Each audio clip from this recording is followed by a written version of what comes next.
তো ব্রণ হলে আমরা আসলে প্রথমে রোগীর সাথে কথা বলি। রোগীর সাথে কথা বলে ফার্স্টে আমরা তাকে নন ফার্মাকোলজিক্যাল ট্রিটমেন্ট দিই, কীভাবে চলতে হবে, ঘুম ঠিক করতে হবে, খাবারগুলা কেমন হওয়া উচিত, কোষ্ঠকাঠিন্য যাতে না হয় সেই জন্য কী ধরনের খাওয়া খাবে, এগুলো আমরা মোটিভেট করি। তারপরে কিভাবে মেকআপ ইউজ করতে হবে, কি কি ময়েশ্চারাইজার ব্যবহার করা যাবে না, আমরা এগুলো আলোচনা করি।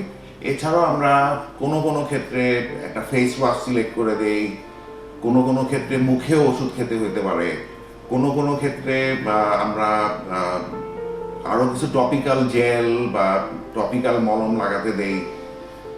অনেক সময় দেখা যায় এগুলোতেও আসলে হচ্ছে না, তখন আমরা আরও বেশি পাওয়ারফুল ওষুধ ব্যবহার করতে পারি। এছাড়া ব্রণের ট্রিটমেন্টের জন্য এখন ডার্মাটোলজি ক্লিনিকগুলোতে কেমিক্যাল পিল, মাইক্রোডার্ম অ্যাব্রেশন, এছাড়াও ব্রণের যে গর্ত দাগ থাকে এগুলোর জন্য আসলে আমরা বিভিন্ন ধরনের ট্রিটমেন্ট দিয়ে থাকি।